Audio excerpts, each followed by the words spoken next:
Thanks for joining us for another episode of Boom and Bust. I'm your host, Tony Clement, here at the News Forum, where all voices matter. Well, the invocation of the Emergency Act in the wake of the trucker convoy protest has had many implications, not the least of which has been Canada's banks freezing assets of individual Canadians. Here to discuss the implications of this story are Adam Chambers. He's a member of Parliament for the riding of Simcoe North in Ontario. And Peter Shawn Taylor returns. He's a senior features writer at C2C Journal. Welcome to you both. Thanks very much for having me. Adam, let's just start with you. Tell us your take on what exactly the issue is and what did the banks do, or what did the federal government do, or both, that was so wrong? Well, look, if you just think about a general timeline, obviously the convoy had been going on for a few weeks. But if you think about the timeline of the Emergencies Act itself, the government made the announcement on, I believe, a Monday afternoon, and did not actually table any documentation to members of Parliament or the Canadian people until Thursday when they published the order. They started freezing bank accounts during that week. And what was concerning to me as a parliamentarian was the only information, the only evidence that we could review as parliamentarians before we decided, before we voted on whether the Emergencies Act was necessary, was what we saw on TV and what we saw in the press in terms of what ministers were saying, giving interviews. And I, confidentially had a conversation with a cabinet minister and said, look, I'm in the immediate hours after the announcement of the act, had said, I'm open to seeing some evidence. On the basis that we received zero evidence at all, I felt very comfortable voting not to invoke the Emergencies Act. And in fact, to this day, even today, as we sit here and talk, some 70 or 80 days later, we still don't have much of the evidence that the government says it's relied upon when invoking the act. So that was my biggest concern. Fair enough. Peter, you've written about this from a constitutional rights perspective. What sort of precedent does this set?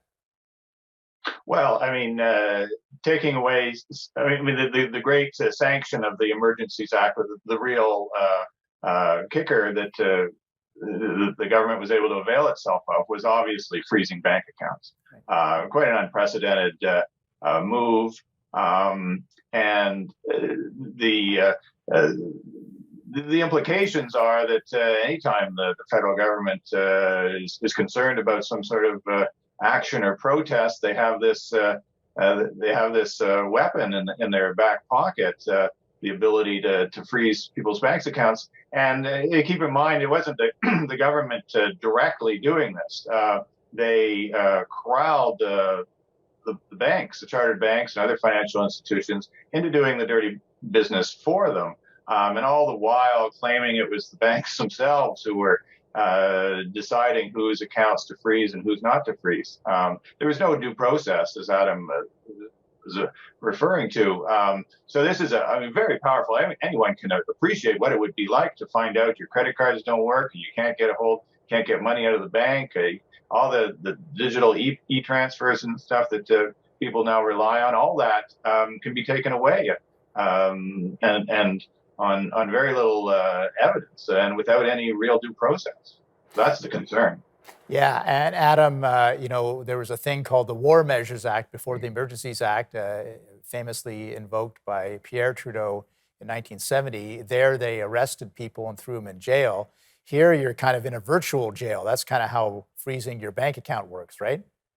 Well, when someone loses the ability to transact, that is a significant, you're really removing them in effect from large parts of society, especially, so much is being done digitally these days as well, right? It's not like people have significant amounts of cash that, that they're, hide in their house that they can use in case the government freezes their account. This had never happened before. And Peter's exactly right. The due process or lack of due process, no one was notified when their account was frozen. Like they had to find out themselves. And in fact, were unable to make any representations to the financial institutions or the authorities that said, hey, listen, this is a different person. There must be a mistake. It was my spouse. It wasn't me. People had to pay child support. People had to go grocery shopping. Now, of course, you look back, the government will say, well, it was very narrowly applied. We're going to have to take a brief break, Adam. Hold that thought. We'll get right back to you. We'll just a break for a commercial, and we'll be right back after these messages.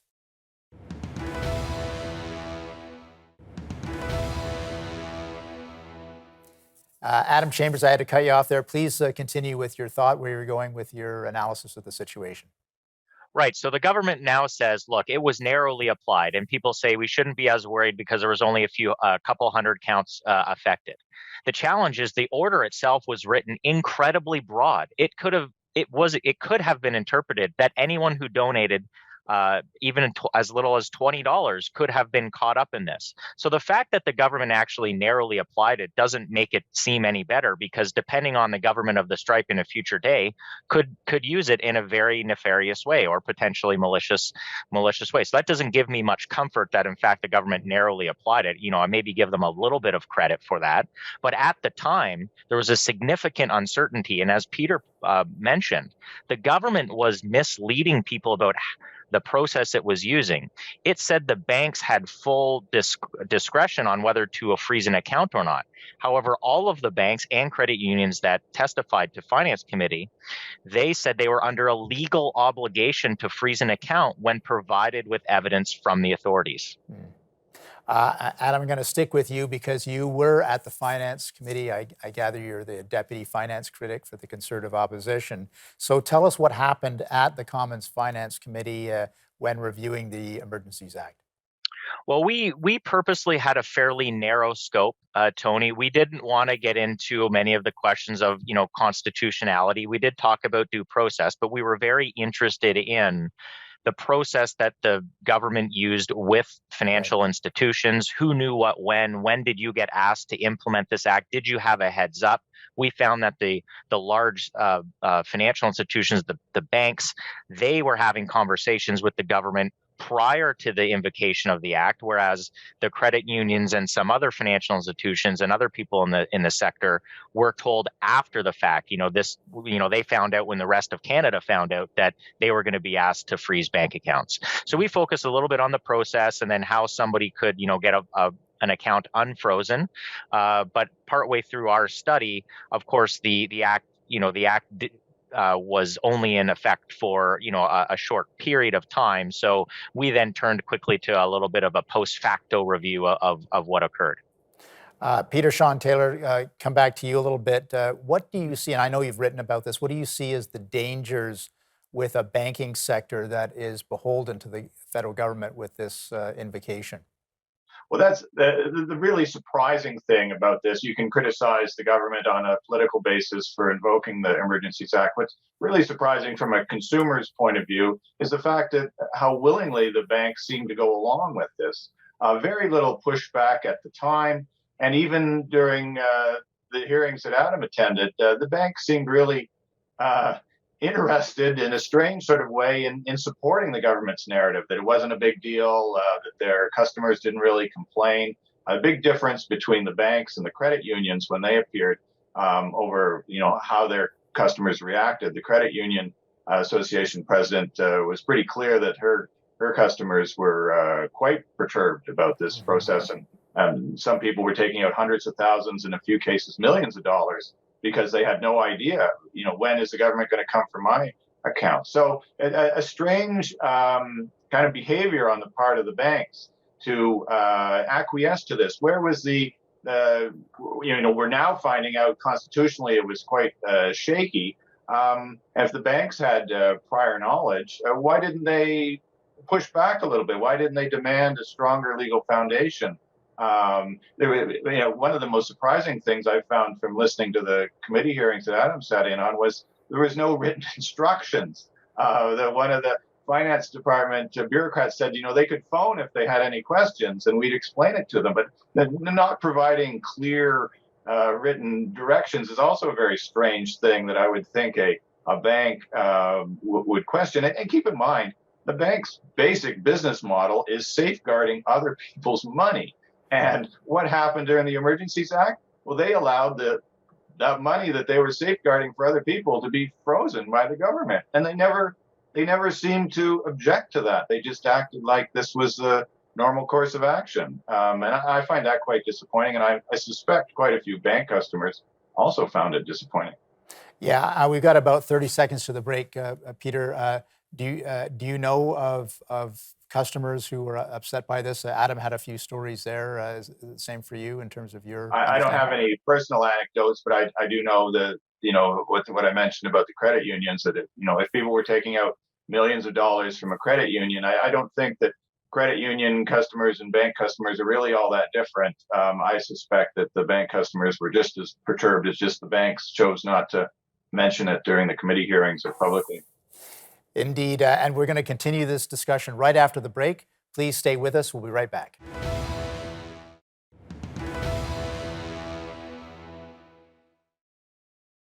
Adam, what do you see as the next steps on the Hill, reviewing the Emergencies Act and how it was deployed and basically the general questions raised?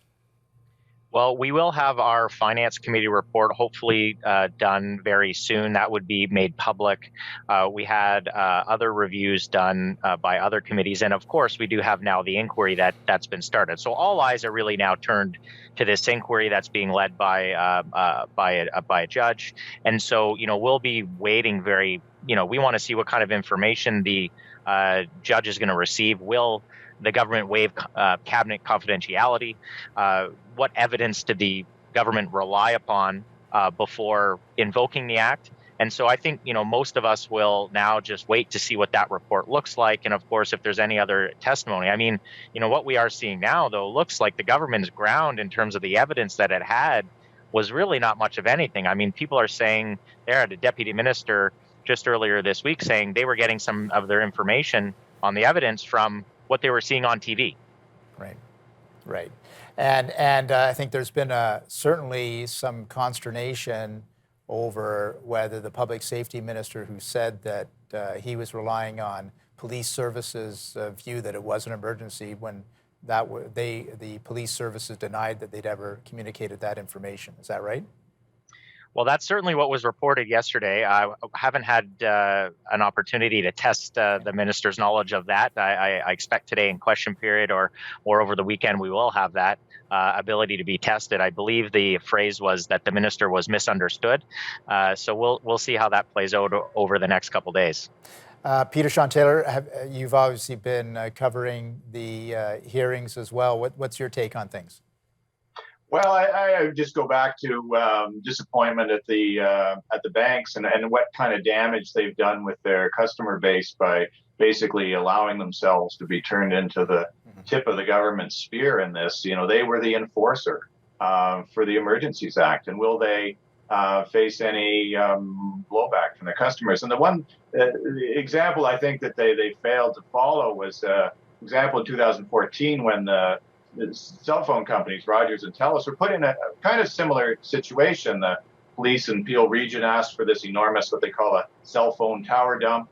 They wanted all sorts of information on the private information on cell phone customers so they could try to solve a puzzling rash of jewelry store robberies. And to their credit, Rogers and Telus pushed back. They said, no, this is private information. We're going to go to court to force you to prove that you need this information. And ultimately they won. And they won in such a way that the judge set out new standards for requests from cell phone information from the police. So that's an example of private business standing up for the rights of their customers against government overreach. And we had another situation like this, even more concerning, with the Emergencies Act. And the banks just lay down. So perhaps there will be corporate Canada will look at these two situations and try to figure out who their customers really are. Are they clients of the federal government, or do they serve their paying customers? And I think one example shows you where their loyalty should lie. I think Canadians would be well served, frankly, if we knew a little bit more about those discussions that banks and the Department of Finance and the federal government had, prior to or during the invocation of the act. I mean, I had said before, have not been privy to those conversations, but as Peter's suggesting, if there was any kind of pushback, it would be nice to know. I think it would benefit, frankly, the bank's reputation to find out, how far did they push the government? Did the government actually want this to be a much more widely a cast net than it ended up happening, So I do think Canadians would be well served to find out exactly kind of what those conversations looked like, and then we could judge how that relationship played forward. I mean, let's remember too, just as in telecom, the Department of Finance and the federal government holds a lot of leverage over the financial services sector, right? So I think it would be interesting to know how those conversations played out. Do you expect a judicial review on this at some point? Peter, do you want to give us your opinion on this? Well, I think the formal judicial inquiry that Adam referred to is hopefully it's wide ranging, and they'll get into all the nooks and crannies of this. I don't have any personal knowledge of where it's going. Maybe Adam does better than I do. Well, I'm actually really interested in what kind of recommendations might come out of this. For example, there was no recommendations made by the government, no instruction or recommendation on what banks, how long they could rely and use this information. Okay, we're going to go to a break right now, Adam. Again, hold that thought, and we'll be right back.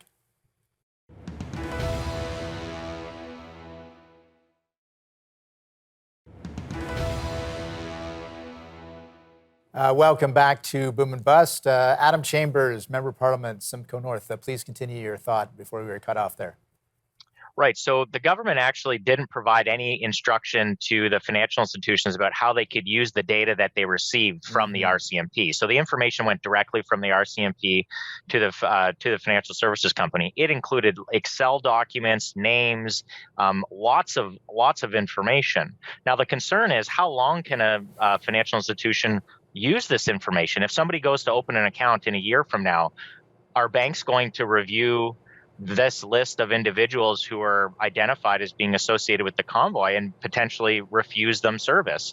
Are they now reviewing their client lists and maybe debanking people today? I've heard anecdotal evidence that individuals and entities actually are receiving notices that they don't, their bank does not wish to do business with them anymore. Are they relying on this information? There's some open questions out there about how long this information should be able to be used by financial institutions.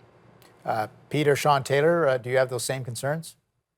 Well, I think it's certainly I do. And just speaking to the invocation of the Emergencies Act, keep in mind that there is already a court process available for governments if they want to freeze bank accounts for any reason. And 5 days before the Emergencies Act was invoked, the Ontario government sought just that process to freeze a couple of crowdfunding accounts, and that that is due process. That is the system that we have. It allows for the full scope of the legal system to be involved. And so why, the big question is, why did the government not avail itself of the proper process and basically create a new one?